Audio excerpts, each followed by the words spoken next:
Well, hi there, everyone, and welcome to the VIP Trade Room with Roger Scott and Matt Horton. Now, today is Friday, January 30th, and my name is Raleigh White, and I'm coming to you live from an overcast and chilly day here in Austin, Texas, and I'm going to be your moderator today. Now, in today's session, Roger's going to be covering a range of important topics with a focus on one of his favorite approaches for day trading the markets. Now, in today's session, he's going to start by giving us a midday market analysis and the top stocks that are currently on his watch list. Then he's going to give us an introduction to the Alpha Zone Pro, which is the primary tool that he looks to use for day trading the SPY on a regular basis. He's also going to share which key levels he focuses on when he's looking for reversions when looking to day trade the SPY. He's also going to tell us about the four key things that must be in alignment in order to drive a strong trade signal. And he's going to share with us the MBD, the Master Blaster Disaster Oscillator, and its unique ability to confirm the trades that he's looking at. And finally, he's going to wrap it up by telling us how market internals align and support everything that he does when he's looking to day trade the markets. Now, if you've got any questions during Roger's presentation, please type them in the chat window and we'll address them periodically throughout the session so as to not interfere with his presentation. Also, folks, I have opened the chat to everyone. And remember that we do have some ground rules. Number one, always be kind and supportive in your posts. Also, keep to the topic, no political discussions whatsoever, and keep side conversations between one or two individuals to a minimum because it just interferes with the rest of us who are trying to focus on the education and the information that Roger's sharing. Because after all, folks, he's here to give us an edge in the markets and to help us all become much more confident and consistent in our trading activities. Now, for those of you that were with us this morning for Roger's 8 o'clock pre-market briefing, we noted that there were several key catalysts that we needed to be aware of. On the tech front, we noticed that Western Digital was down 3% and ScanDisk was up a whopping 20%. That's right, folks, 20% on an S&P 500 company coming into the open. On the mags, we noted that Google and Nvidia were both trading down about 1% and that Tesla was up 2%. On the finance front, we noted that AON and AXP were both getting ready to release earnings before market open. On the consumer front, Deckers was up 11% coming to the open, and Philip Morris and Verizon were issuing their earnings before market open. On the energy front, we noted that Chevron Texaco and ExxonMobil were also getting ready to release their earnings before market open. And on the Fed front, we had the producer price index came out. We also had Chicago price PMI report coming out, and we have two Fed speakers on tap to talk today. So, as far as these catalysts are concerned, people wonder why do we even look at these things? And from Roger's perspective, anytime that there's information that's either known or will become known during the trading session, but is not yet priced into the market, that's a volatility flashpoint. That's what the catalysts are. So, for example, if you're looking at potentially placing a trade in the tech sector, it's nice to know what the key performing stocks in the tech sector are doing. Just helpful, holistically looking at the markets. Now, as far as Roger's large cap pre-market stock watch list is concerned, he gave us 18 tickers, 9 to the short side and 9 to the long side. Now, on the long side, you'll note that there are 3 tickers that have asterisks, NUE, STLD, and WAB. The asterisk here means that these were good A-line setups. In other words, they were developing into an A-line setup. And to that point, folks, this is Roger's watch list. This doesn't mean that he's automatically going to be placing trades here, but these are trades that are not yet ready for prime time, but they're certainly making a move in that direction. And as a matter of fact, for those of you that were with us this morning, you know that when he gives us a ticker, he brings up a chart for each one of these ticker and tells us specifically what he's looking for it to do if he's going to be considering it for a trade. In some cases, he might say, I'm waiting for, a particular particular stock to drop below the 200 moving average. Or in another case, he's looking for something to basically bounce off the VWAP, things of that nature. But each one of these tickers has a short story associated with it. And if during the day, these stickers mature into something that Roger really likes, more than likely, he's going to take that as a trade. He's going to post it in the trading pit or in his other premium alert services. As far as Roger's pre-market thoughts are concerned, well, the futures indexes were all down across the board into the open. There was no divergence there whatsoever. He also noted that the put to call ratio remained balanced, if not slightly favoring calls. He also pointed out that the VIX was up sharply and was above 18 coming into the open. And that 18 level is a point at which he starts to get a little concerned that the volatility index is starting to, move in a direction that could impact the stock market. With regard to gold and silver, he noted that both of these commodities had retraced off their all-time highs back into the VWAP, and this is something that he predicted would happen. He said, look, these two commodities are extremely toppy. They're way overextended.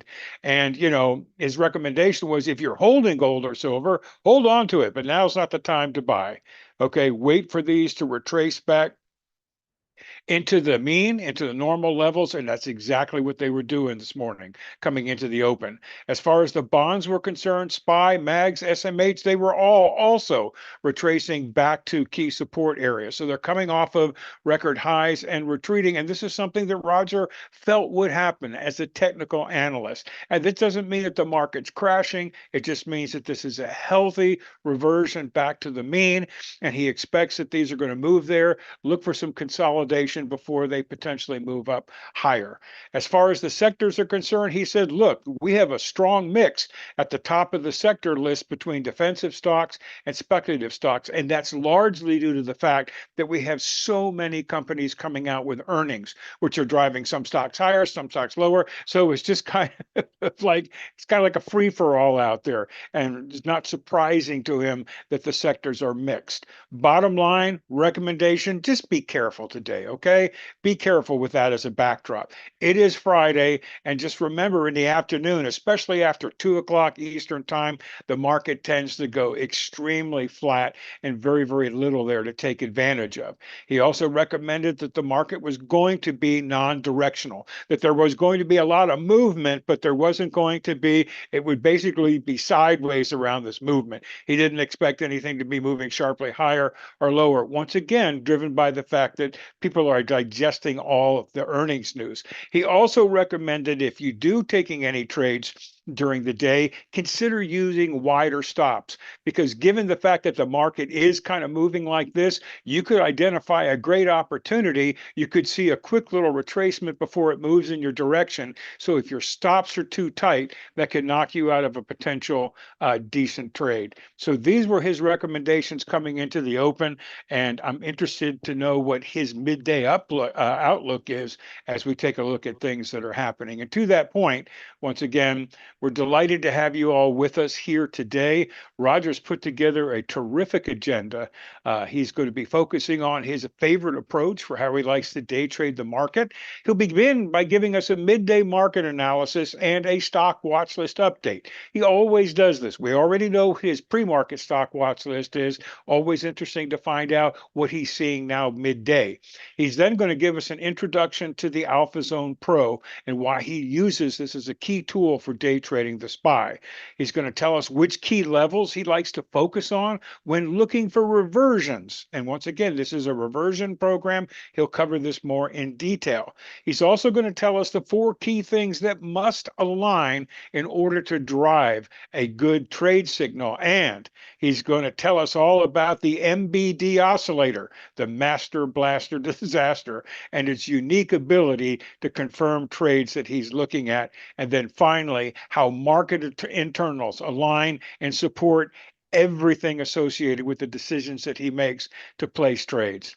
Now, if you've got any questions during Roger's presentation, please type them in the chat window and we'll address them periodically throughout the session so as to not interfere with his presentation. And remember, folks, I have opened the chat to everyone, and we do have some ground rules. Always be kind and supportive in your posts. Number two, please keep to the topic. Number three, no political discussions at all.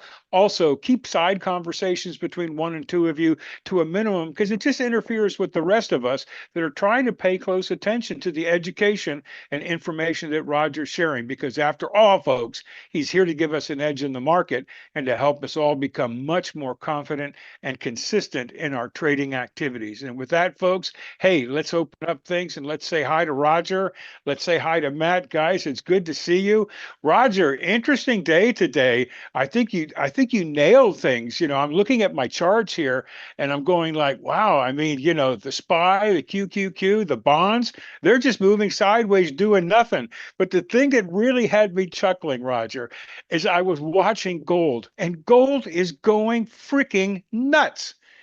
It has, I mean, where is it right now? Blah, blah, blah, blah. It's down 7 points, but it's basically moved 130 points in the past 2 hours. So it is just going freaking nuts while everybody else just seems to be, oh, well. That's right. That's exactly right. That's exactly what's going on here right now. And um, as you could see, I drew this line for us, remember? Yep. And here, let me go here to our chart. You remember this line, which I have not touched? Yes, exactly. And look at it. It's like, come to Papa. Yep. Now, a lot of people are like, well, he just got lucky or this, that. No. No, no, it has Mm-mm. nothing to do with that. There, see, it's right there, right at fair value where here, look, you could draw this yourself. Look, slope right there. Yep. You could see the slope right there. I mean, you don't need to spend $2,000 on technical indicators to figure this out. No. Okay. And look, remember this one? No snow here. Remember this one? I Yes. have not touched this line. I have Yep. not touched this line. Okay. And here's the second line right here. Yeah. So folks, it's not because we're that smart. It's because These are uh repeatable patterns. yeah, yeah, yeah. Uh yeah, Matt, you went long here? Uh 1 second, 1 second. I just want to see something. Yep. So, folks, in all of these cases, what Roger did is he identified areas where these commodities or indexes were way overextended. And once again, based on his experience, and if you just look in the past, look left, you're going to see repeated examples where there's always a pullback back to fair value or back to the mean. And that's what happened. The thing that was just cracking me up today, Roger, I watched the futures market using range bars, okay, as opposed to time charts. And I'm telling you what, this it's like Mexican jumping beans. It's just I think I have to adjust my settings because it's moving 4 points, every 5 seconds. Right. Of course, of course. No, there's some real craziness going on. There's some real craziness going on here. Anyway, the pullback is there. Yeah, definitely there. Hey Matt, can you check to see if do you have Q&A on YouTube on your YouTube channel? I'm just want to make sure that because I pulled it up and I can't see Q&A and I want to make sure folks can yeah. Do you have it? Okay. Okay, then it's just me. All right. If it's just me, then it's just me. All right. So folks, yeah, remember something. The market is driven by humans. Okay. It's not driven and algos are designed to mimic humans as well. So we're not seeing emotions, reactions. Everything works both ways. There's this is why you have ebbs and flows. Yep. And when I see price doing this, I mean, when I see price just moving parabolically like this, you know, come on. Yeah. I mean, come on. Let's be real here. Here's your trajectory right here. That's your trajectory Hmm. right here. This is too much. It just gets ahead of itself. And Hmm. no, I didn't say that the run is over, although it could be. I don't know. But what I am telling you is is that we need to consolidate. We need to get back to earth. We need to kind of get a better price action right now what price is doing, it's searching for a value area, okay? What a value area is where there's a lot of buyers and sellers getting along, okay? Right now, the buyers and sellers, and this doesn't apply just to gold and silver, this applies to any asset. Right now, buyers and sellers are in a big disagreement, okay? They don't know what to do with themselves. Buyers want to be up there, sellers want to be down there. There's no meeting of the mind. Mhm. This is a meeting of the mind right here. Okay. This is a meeting of the mind. When you have this, there's buffoonery going on, monkey business. Okay. So, and usually when you have monkey business, you know what happens? Price reverts back to its fair value. Right Mhm. now, I want to tell you something interesting. Anybody who bought silver between the 22nd of December, okay, and yesterday is right now going, if this breaks, we're not going to make money. So everybody who bought here, this is not according to me. This is according to the VWAP right here. So don't come crying to me and saying you're Right. wrong. This is what the fair value. This calculates all the volume that went from here to here. And this is telling us that we're right now on the lower end of that volume area. And if we break this area, that means everybody who lost here and here is going to be SOL right here. And you know who bought the most? People right here. Because look at volume, Raleigh. Yeah. Oh, yeah. You know what these people were doing. You know exactly what they were doing. Buying, buying, buying, buying, buying, buying, buying. Okay, so And it's so it's interesting, Roger. Am I reading that right? Is that volume pretty low here for Friday? it's not accurate. It's not. Oh, it's This is not not accurate. Okay, No, I was no going to bar go like, chart. wait a minute, that's like a little No, pimple. no bar chart's not accurate. Here, this is accurate. Okay. This is real time. Yep. That's There you And by go. the way, speaking of real time, look what silver's doing in real time. Yeah. in real in real time. And both Okay. silver and gold are doing the same thing. I mean, they're both Which is why I reverting. never really paid attention to silver. I just pay attention to gold, but everybody got me all wound up about silver the last couple of weeks. Yeah, They they follow each do. other, right? So and by the way, gold is doing exactly the same thing. You see this right here, this line that I drew a long time ago, not 5 minutes ago, a long time ago. It's nothing has changed and nothing is going to change. And no matter what you say, and no matter what you think, and no matter what you read, and no matter who you follow, price action is going to do what it always does. It's going to follow human psychology. You see, indicators that are based on price, they shift, they move. Human psychology never changes. Think about it like this. Let's say that you know a person, okay? You know me, for example, okay? And if somebody asks you, what is Roger's energy usually? And you'll say, well, Roger's energy usually on 7. Okay. He's not a 5. He's not a 10. He's on 7. Okay. And every day you see me on 7. And one day you see me, I drank too many of Coca-Colas, which I don't drink anymore, but I drank and I'm on 12, You had a Red Bull. Right. I'm like T-Buzz, I'm like, T-Buzz is very animated. And you know that within time, I'm going to get back to 7. That's what this is right here. That's what this is right here. Okay.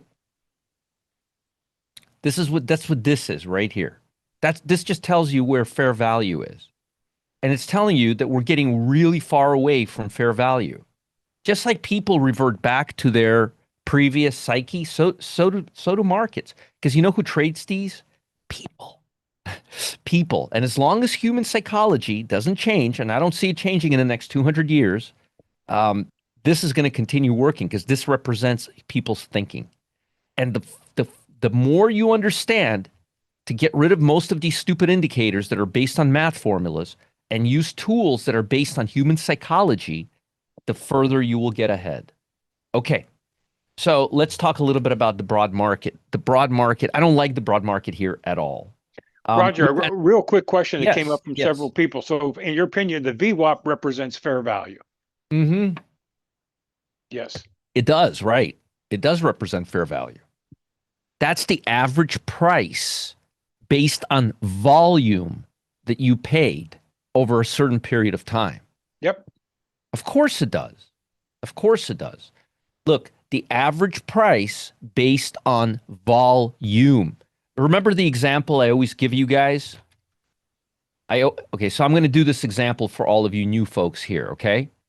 And I'm going to open up America for you. Okay? I'm going to open up your eyes, basically, is what I'm trying to say. Let me show you something. So look. So this is a moving average, right? This is a moving average. These are moving averages right here. Okay?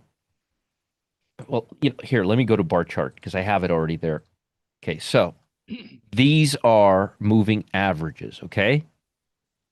These right here, those are moving averages. These are VWAP levels based on a specific time period. This one is beginning of the year. This is quarter, every quarter.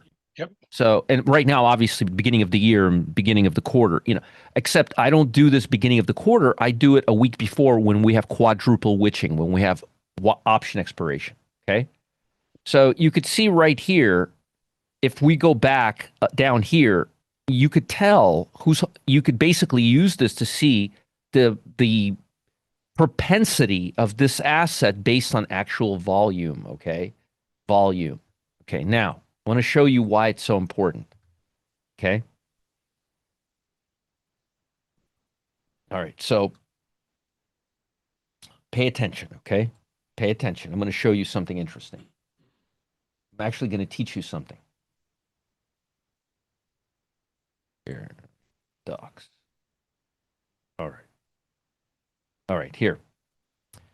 So price moves between $105 and $110, okay? Over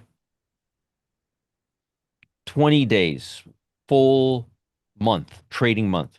Over 20 days equals full month, okay? Don't nitpick with me on date. We don't have to be 100% right here. Don't get like technical with me. Okay? You get the point. You understand what I'm saying.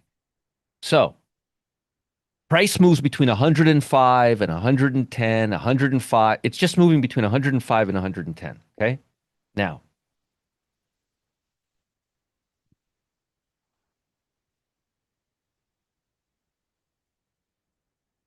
okay, this is 110 right here, and this is 105 right here, okay? During this month, okay, 1,000 shares. I'm being very facetious right now to prove a point. Don't get nitpicky with me, okay? Yep. And because we have people here who are really like, they're anal, and I don't, this is not the time to be anal. Look at the big picture. And 100,000 shares traded here at this price, okay? 1,000 versus 100,000. This is 110, and this is 105, okay? Okay. So if you're looking at my example right now, this is the visual example of this, okay? 110, 105, 1,000 shares, 100,000 shares, okay? A moving average, where's my moving average? A moving average, this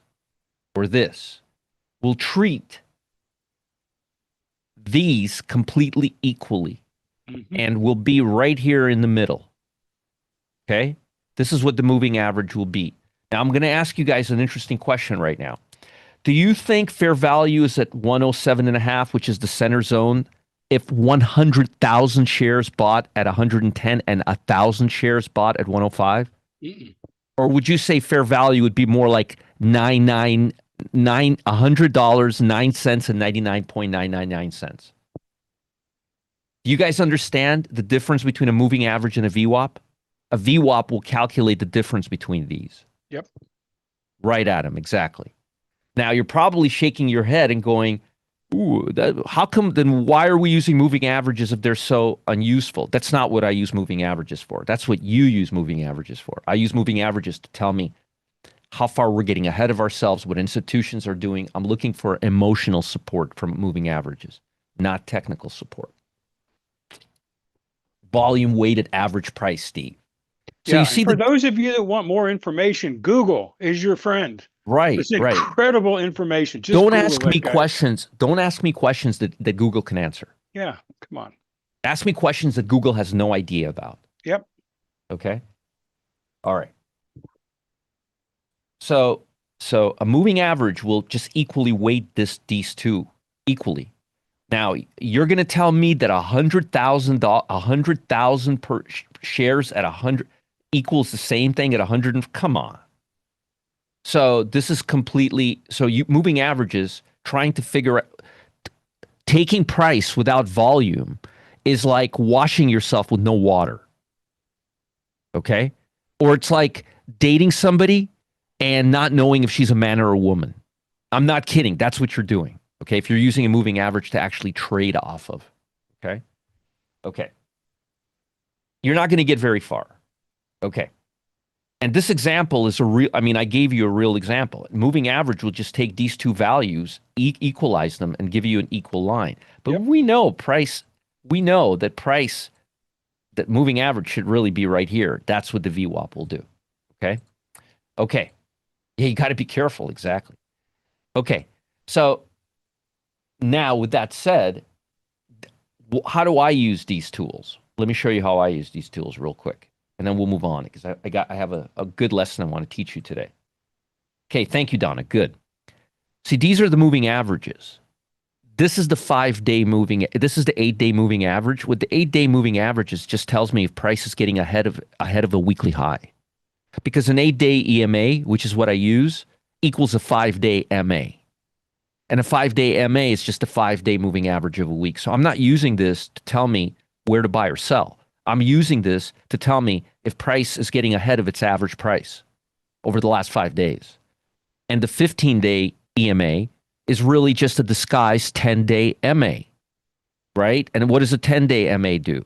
It tells me that if I'm long and if a stock is trading below the 2-week average price, I probably don't really need to hold it at this point because it doesn't have momentum. We're buying above the 1-week high and we're selling below the 2-week low. You understand? But I'm not using this to tell me when to get in and out. I'm just using it as a generality. Okay? So many, many months ago, when we had our live class, I explained to you guys that the reason most of you don't know the truth about the markets is because market information has been written or conveyed through a telephone in the last 60 or 70 years. And there's no better example than this. I showed this to you many, many times. This is probably the best example I could ever show you. What's the number one Bible of technical analysis, right? Look, futures analysis of the Murphy analysis of financial markets, right? Look at this. Okay, look. See this book? You've all been lied to. Let me just tell you that right up. You see this book, Technical Analysis of Financial Markets? John Murphy? This is the Bible of technical analysis. Now, let me show you something. Technical Analysis of the Futures Markets. John Murphy.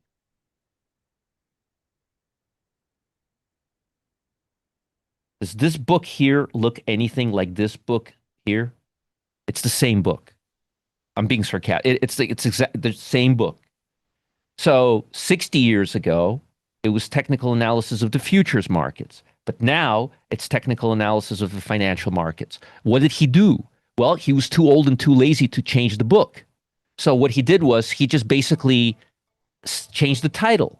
So all of you folks who want to learn everything about stocks, you go and you buy a book about technical analysis of the financial market, but what you're really reading is a 60-year-old book or a 50-year-old book about futures markets. Game of telephone. The whole business, our whole business has been designed that way. 50 years ago, how to make money with futures. 30 years ago, how to make money with commodities. 20 years ago, how to make money with currencies. 10 years ago, how to make money with cryptos. Does that sound familiar to you? It's the same book, though. That's the problem. The author never changes the context or the contents. So you guys get stuck, and you guys have to pay the price. So you're learning something that has no application to the stock market, and it's the Bible of technical analysis. Now, isn't that if that's not an irony? If that's not an irony of life, I don't know what is. Okay, that's probably the best example I could show you. Okay, so you've been lied to. That's all I could tell you. All right, now let's talk about markets. Yeah, that's a good one. That's right. And see, what Penny just talked about, I read technical analysis of stock trends. How many millions of people have applied that to the futures market? Me and many, many others. Don't you apply that to E-minis? Mm-hmm. See that? Yep. But it wasn't written for the futures market. It was written for the stock market. That's the problem. The whole business is that's that what Penny and I just talked about describes the industry we're in. People will tell you, look, I was at a marketing class one day, and somebody gave me this great advice: start advertising on Facebook, but they didn't tell me the whole story, and I lost money. See, they give you just enough to be dangerous, to make you dangerous to yourselves. Okay. So, folks, stop asking me questions about the VWAP. We're not going to talk about that today. We are actually, but indirectly. So, we're going to talk about this. We're going to talk about the Alpha Zone Pro, and this, my friends, is Alpha Zone Pro. And Alpha Zone Pro, in my opinion, is a great way, one of the best ways to trade indexes. Okay, really good way to trade indexes. What do I mean by indexes? S&P 500, NASDAQ, Russell, IWM, SMH, the chip sector if you wanted to. But most importantly, we use it for the SPY, the S&P 500, and you can also trade E-mini S&Ps with it. Right here. Here's E-mini, and here's the SPY. And you can see it looks exactly the same. All right, identical. As a matter of fact, look. There, MES, that's the micro E-mini. This is SPY right here. Look at all of this. Yep. And look at this. It's exactly, I mean, look at how close it is to the VWAP. You see that? So the only thing is you got to add a 0 here. Now, by the end of today's class, I'm going to show you how you could day trade this if you wanted to with as little as $40. I'm going to show you that. Okay. Yes, $40. Day trade. No overnight margins, but you got to be patient. So let me tell you what this is. Okay. Imagine you're playing soccer. Okay. And these are your goals right here. Okay. You're playing soccer and these are your goals. These are key levels. Some of these levels. Now, why did I talk about the VWAP today with you? Okay. Some of these levels use the VWAP. Some of these levels use implied volatility. What these three levels do not use is technical indicators. Okay. All right. They use all of this as market-generated data. Market-generated data. Okay. Now,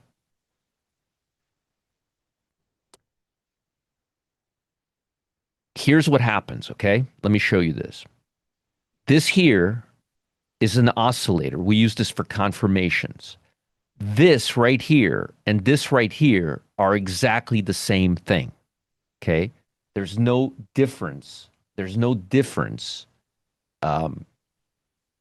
between. There's no difference between this. This is for people who are colorblind, and this is for people who love oscillators. This oscillator does not have any lag. The reason it doesn't have any lag is because I took divergence away from it. Divergence causes things to be slow and laggy. I've made this tool so folks can day trade. You know how in the morning I give you levels? Well, These levels are a lot better than the ones I give you this morning because these levels are dynamic. They adjust with the market in real time based on what volume is coming into the market, based on what market makers are expecting, and based on the actual activity that's taking place. Now, I want to show you something interesting. You see this? See this right here? Look where it signaled. This is a reversal bar to the downside. And this is a reversal bar to the upside. Look how well this tool picks tops and bottoms with a great degree of accuracy. Now I see why you did that trade, Matt. You did it right off of the low here. Is that right? Okay, that's what I didn't see that. Okay, good. All right, I got it. All right. So Matt, who is here right now, you could see him on the feed. He's looking at this and some other things. So what we do is this. We take these levels, right? And once we get an indicator here, we want to see this start turning down within the next few bars, just like you're seeing right here. See this, how it's going down? It's already moving down. And you see how right here it's moving up? That's what you want to see, okay? This is a confirmation tool for this, okay? And what we use with this to give us confirmation is the market internals dashboard. And this kind of tells you where volume is moving into. See, volume is bottoming out here. You could see right here the number of stocks advancing or declining. Okay. So you could see all of that. You want me to switch this to SPY? Okay, I'll switch to SPY. Just for you, John. There we go. There's your SPY. Okay. Right there's your high. Right there's your high. There's your low coming off right here. Matt, you got the VWAP coming up. Don't be frisky. It's Friday. Okay. So using this, this is you're looking at Thinkorswim, Susan. This is Thinkorswim. You're looking at Thinkorswim. It's available for TradingView and it's available for Thinkorswim. This is Thinkorswim. So obviously, if I have it for Thinkorswim, then you can have it for Thinkorswim, Susan. So yes. So let me explain this. Raleigh, is it okay if I take a few minutes to explain this? Oh, absolutely. I think this is what people are looking for. All right. So one of the things we look for is, and there's several things we look at, okay? So we start off with levels. How overextended or we are to the upside? We only take reversals when we're near these levels, just like this or just like this. You see this little shadow? This is your entry and that's your profit target right there, okay? If you're following this. This is for people who want to trade themselves, okay? So when you get an arrow, the arrow gives you a reversal bar. You know, it was much easier to see on the E-mini. Let me go back to the E-mini. Here. See this candle right here? That's a hammer, a reversal hammer to the candlestick.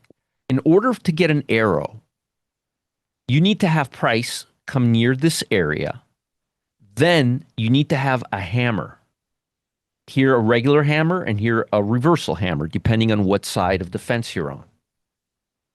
Okay? Then Terry says, what triggers the tring, tring, tring? That's this. When you see this moving up past this, we get the tring, tring, tring. And when you get it coming down right here, you get the tring, tring, tring. You get that's what you get, those things. So this gives you the reversal bar, right? This gives you the reversal bar. You need to have it near this area. And then within a few bars, this needs to confirm movement, which it's doing right now. It's confirming that we're coming up, okay? It'd be nice if we can get above this level right here, the 3306 right here level, because then it would be a strong reversal. But my point is that we use this, and this is the VWAP. A lot of folks who want to take a double target beyond this area, there's your target right here, right there. So you would have entered right here, and you would have taken profit right there. And this right here is if you have a trending day, a real strong trending day, you use this part of the VWAP, and this is a mechanical system that tells you where high probability moves are, but that's only on a strong trending day. Right now, we don't have a strong trending day. As a matter of fact, that's what I was trying to tell you, Matt. We're coming near the VWAP. This is not a time to be frisky, huh? You took profit? Oh, good man, good man. How much you get out of it? All right, good. So now, how does this all price in? How does this all play in? The ADD is telling you what percentage of the stocks, what number of stocks are trading above or below yesterday's low or high. Like right now, you see this number at negative 1300? That's telling us there's a lot of pressure on the market, broad-based market, with a lot of stocks trading below yesterday's low. Okay, that's very important. That means there's room for movement. Okay, this is the Vold. This is very interesting, and folks, this is what you want to pay attention to. Look, this is the Vold. The candles are the Vold. That's volume, and that's telling us if volume is coming in or out of the market. And as most of you know, I follow this a lot. Now, this is today's a very good example to show you this. Folks, you're going to get your money's worth right now. So, you see how Vold is just going straight down and breaking the low right now? Okay. This is the SPY. The purple line is the SPY. Okay. Now, I want to show you something interesting and observe. The SPY is going up. The Vold is going down, right? What happens to the SPY a few minutes later? Catches up. Okay, let's do this again. The Vold is going which way all day? Down, right? Okay, what happens here the second time? What happens to the SPY here? What happens to the SPY? Hey, JD, we're talking about gold. We're talking about volume on the SPY right now. What does silver have to do with what we're talking about right now? Yeah, Roger, just close the chat. Yeah, that's what I'll do. Just focus on what we've got going on. Yeah, We don't need yeah. distractions. All right, all right. So you see right here, folks. You see right here. You see right here, folks. It's going up, right? But volume is pushing us down. What happens to the SPY afterwards? What happened to SPY here and what happened to SPY here? It came right back down. What happened to SPY here? It came right back down. Okay, that's 2 out of 3. Volume just keeps going down, right? What is SPY doing here? It's going against the Vold. What is SPY doing here? It's going against the Vold. What is SPY doing here? Remember, the purple line is the SPY. It's going against the Vold. But what happens every time? It comes right back. What happens here? It comes right back. Hey, what happened here? It comes right back. Now, what is SPY doing right now against the Vold? Can anybody tell me? It's going against the Vold. But what happened the last 3 times? Actually, 4 times. Look, here too. SPY's going down. Vold is just going straight down. Minding its own business, going down. So, based on everything you've seen today, what's the next step for the SPY? This is the SPY. Yep. This is the S&P 500.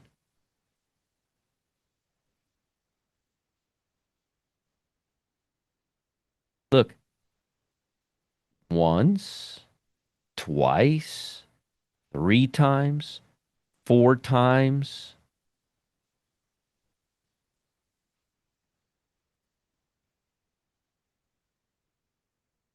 Yeah, and the Vold is sometimes, Roger, you refer to that as the cash flow indicator. Yeah, that's the cash flow. This is cash flow. This is cash flow, and this the SPY is going to follow the cash flow. And look what SPY is starting to do again right now. Oh my goodness! Would you be shocked if it did it again the 4th time? Let's keep an eye on it, right? But look, the Vold keeps going down, to minding its own business, and the SPY huffs and it puffs and it comes right back down to the Vold. And then the SPY huffs and it puffs and it comes back to the Vold. And then the SPY huffs and it puffs and it comes back. Boy, look at this time. It really came down. And again, every time the SPY goes against the Vold, something tells it to come back down. Isn't that interesting? Just thought you'd like to see that, okay? So this tells you pretty much what I just showed you. The Vold leads the SPY. Now, I will tell you it happens 8 out of 10 times. Some people on this broadcast will tell you it happens 9.5 out of 10 times. Okay. Interesting question on the Vold, Roger. Yes. Is this an application or relationship that only exists with the SPY, or does it also apply potentially to the QQQ or the IWM? In other words, can you apply other indexes to it? I don't know. I've never done it and I've never experimented with it. Good answer. So Don't I know. can't tell you. I have no Yep. clue. I have no clue. I just look at the volt volume. It's volt. I don't know what it stands for actually, but it's volume going into issues into stocks that are moving higher, subtracting volume from stocks that are moving lower. So it's always telling you where the volume is going, and you could see volume. And these are days when the Vold works really well. The Vold is just going in a straight line. And by the way, look at what's going on with the SPY. Wow, this must be this Raleigh. It's like me drawing those lines for silver, right? I know. See, folks, the market is just not that unpredictable if you know what you're doing and if you know where to look. Is the Vold going to come back down here? It did it here. It did it here. It did it here, and it did it here. Okay, so this is the steering wheel right here. This is the steering wheel. This is the gas pedal. This is the gas pedal. This is the steering wheel, and the steering wheel is also we're down. We're negative 1,300, so we have negative momentum, and this is telling us that we have a lot of movement to the downside from multiple stocks, and this is telling us how fast the gas pedal is being pushed, and you could see it's going 800. It's going 9. It's pushed multi-way, but this is the most important one. This is the most important one. Okay. And this is what I've always used T2103. It's called Vold or T2103 if you want to know the technical term for it. T21, huh? 2104. 2104. Sorry. 2104. Right. Thanks, Matt. Thanks. 2104. Yeah, look, Vold is still going down. And look which direction the SPY is now moving into. This is just the closing price of a 5-minute SPY. Follow the money. When we started talking, it was like right here, right here. And look at it now. It's coming down. Let's see if it does. Let's see if it pulls one of these, one of these, one of these, and one of these. It's only a matter of time. So yeah, we use very solid indicators. And then I have volatility here. And volatility, basically, if the market's moving down and volatility starts moving down, that's a red flag because when the market's going down, volatility should be moving up, which is usually the case. You've got the bond market. We want the bond market to go up. That helps the stock market go up. And this is very interesting. And Matt uses this a lot more. And I'm going to be talking a lot more of this over the next several months. This is really great. What this is telling you is remember when we talked about the VWAP? Well, this is very similar to the VWAP, okay? What this is telling you is this is giving you a cross reference for price and volume on that price. So right here, this bar right here, this 694.42, this is the highest volume traded price over the last 5 days. Okay? Right here, 696.42. All right. The white area right here is the highest 70% of all volume occurred right here between 696.57 and 689. Okay, now see these little areas right here? This is telling you that there was very little volume. Here, let me take a screenshot of this. This is telling you, so this is where you have the most volume, right? Okay, that's a big fat resistance area right there. But look right here. Look right here. This area has much less volume than this area.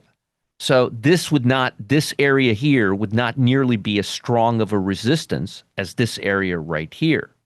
Where the area right below this area right here is a very strong volume area. So you could see as we go lower here, volume tends to decline. The less volume, the less that area has a commitment value in the market. You can see there's a lot of value around here. There's a lot of value around here, but not over here. So as we get closer to these areas, assuming we're trading these areas, this can tell us how strong this support and resistance lines could be. Okay. So anyway, so I wanted you guys to understand all this really, really clearly. So when you use, when you have, when you have this, when you have this giving you key levels, okay? When you have an oscillator, when you have an oscillator confirming your moves, okay? And when you have market internals, and when you have market internals giving you an x-ray of where the strong areas is down to almost a point, and when you have volume weighted price like this here, and when you have ADD and these things, it can really give you a great indication of what the market is doing and why it's doing it and at what levels. It allows you to get really granular with the market. Okay. Okay. So these lines are lines that are created by market makers in the opening. Remember, we have zero DT options. So market makers imply a certain value into those options of where they believe the market will not go beyond. Right. Now, so if you want to argue with these levels, that means what you're saying is the market maker is wrong. Okay? And how often is the market maker wrong? Not very often. If they were in the business of being wrong, they wouldn't be making money. So what you're really doing is you're making a bet. You're making a bet here, okay? You're making a bet here using all of these tools, and these are a combination of implied volatility tools and VWAP tools that we set here in the morning. And I do not use gamma levels. I don't use gamma levels, okay? All right. Here you have your implied volatility. Here and by the way, if you don't want to have this, if you don't want to use this, or you have limited space with your computer, I give you a lot of that information right here, the ADD. So this tells you right away, we have rhythm in the market. You have some rhythm, you have some downside pressure. This tells you how much NASDAQ is down, how much the SPY is down. So you could see all this right away, where implied volatility is, the VWAP, the key levels you need, and a confirmation oscillator. And remember, to get an arrow, it's not just an arrow when you get a reversal bar. The reversal bar has to happen near one of these areas. And the reversal bar has to be a very specific kind of reversal bar. The difference between these is how far they are deviated from the average of the price. Probable move means probably price will get here. Max move or likely move and max move. We had a lot of volatility today, so likely move and max move are crossed. It doesn't happen very often, but you could still use these levels as they are to key off of price. And I hope you see and appreciate how accurate these levels are. What do you think, Raleigh? Pretty accurate, huh? It's incredible. And once again, I think the beauty, coming from somebody that day trades the futures markets, I never had a tool like this available to me, Roger. I'm looking at other ways to do it, but it makes more sense to simplify the strategy just to go to a reversion strategy. Because once Yeah. again, the market makers are going to be defending their levels. And as prices move into those areas, those are not breakout areas. Those are retracement areas, Yes. and it gives you that opportunity to take advantage of it. So this is beautiful the way you put this together, Roger. Thank Unbelievable. you. I spent a lot of time putting this together. I spent over 3 years, and then we started testing it. This thing had years on it. I wanted to put it together in my head. And then I had Brian, one of our volunteers. He programmed these candles right here, the clouds. I call them Yeah. clouds, Yep. and that gives you your pro. Now, see here, you have a red bar here, right? I wouldn't Yep. take this trade. It's not near one of these levels. Right. See? So just because you get a little reversal bar doesn't mean anything. This has nothing to do with Fibonacci, Elizabeth. I Nothing to don't use do. Fibonacci. I would recommend you stay away from Fibonacci as far as you can. Um, my personal opinion. Yeah, and Uh, Roger, you demonstrated here, you showed where there are other uh, uh, tickers that you can use to trade the SPY, like the E-mini S&P Yeah, and right the here. micro E-mini I'm S&P. actually I'm just about to start talking about those actually. Yeah, and So so one of the questions was, well, the pricing on the MES is different than the SPY. yes, this is the SPY right here, 690.56, and the price here is 69.54. Got to add a zero here. Once you add a zero, everything lines up. So I want to show you this. So now, um, right here, you see it says six. All right, you see this line 6.95275. Okay, every point here is $5. Well, Roger, I don't know how to trade futures, margin. All you need to know, and I'm telling you this right now, all you need to know is this. MES, every point is $5. Now, I can make it really complicated for you. Every point is $5. I started out being a futures broker. I know how to explain this to people in a way they understand. Every point is $5. That's all you need to know. But this maintenance margin, $5 a point is all you need to know. People love to make this complicated. Raleigh, after doing futures for 5 years, for how many years have you been doing futures for? 15. 15. Am I explaining everything they need to know to be able to trade this? Absolutely. $5 a point. Okay.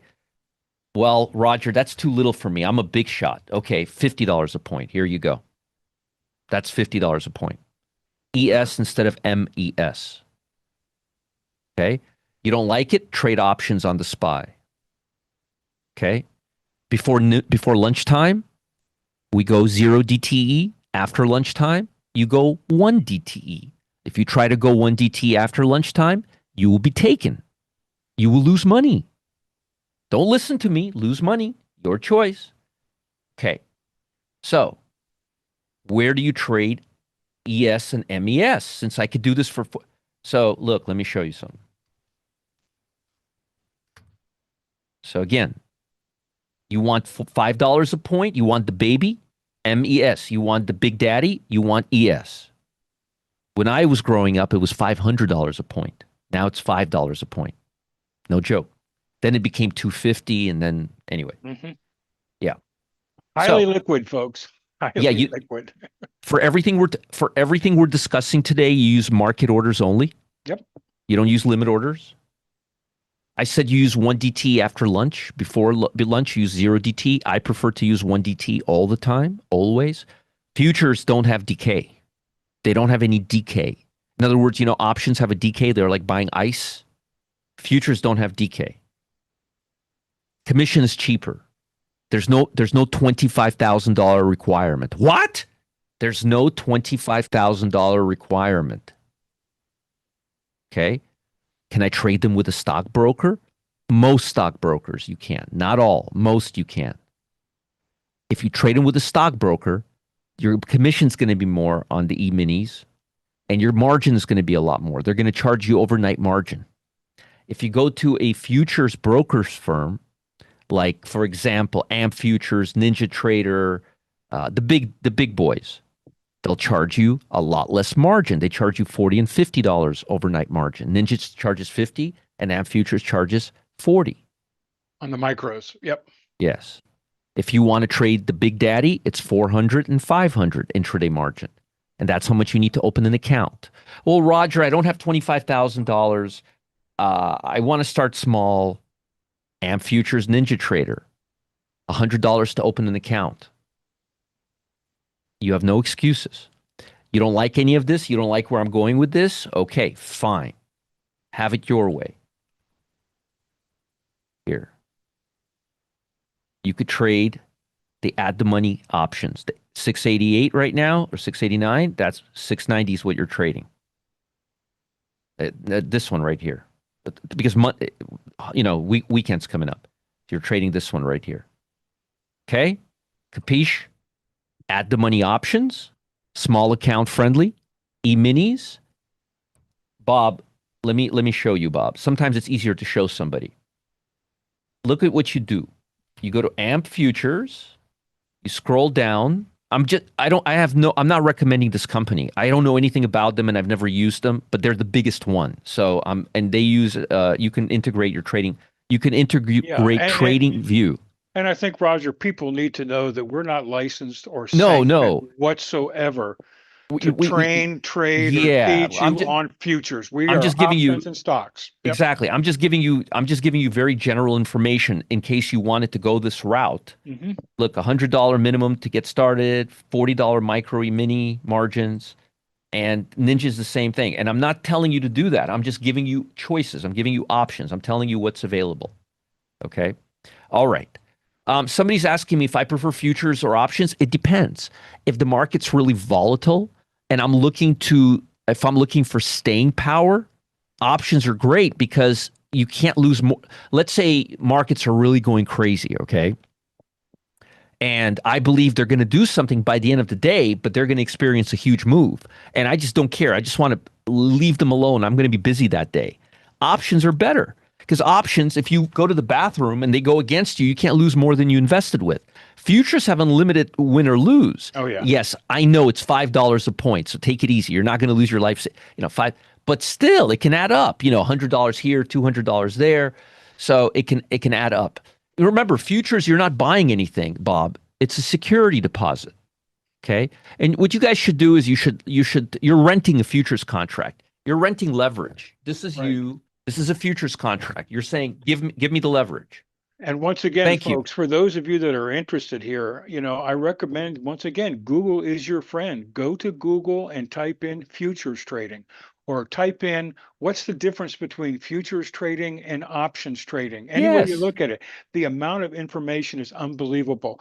Roger, I know that we're coming to a close, but I want to remind you of a couple of things that came up in the morning briefing. You Yes. mentioned that you wanted to take a look at Bitcoin futures at the midday. You Yeah, I want to do. just basically see how they're performing. I do. I And do.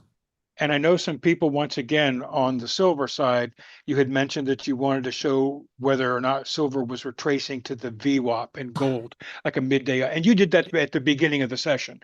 You Yeah. showed Yeah. everybody how things have come back to that. Yeah. Let's just quickly take a look and see if they're breaking. Because I didn't know they're. Oh, yeah, they are breaking. See this thing right here. I'm not so sure. This is a low. We need to get below this level right here. We need to get below this level. Once we're below this level, we have a clear break. I mean, you could use this area right here, and you already have some meat here. But honestly, I prefer we use this because this is a pretty good trending asset still. And if it goes, it's going to go. I mean, we got some good volume. It's okay. We'll have to look at it on. We'll have to look at it on Monday.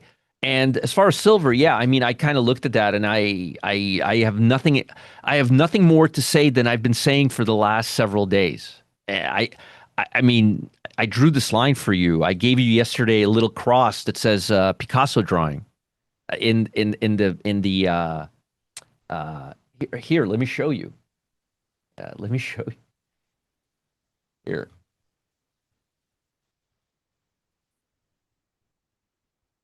Getting a lot of testimonials. By the way, did anybody make money on Tesla this morning from weekly cash flow?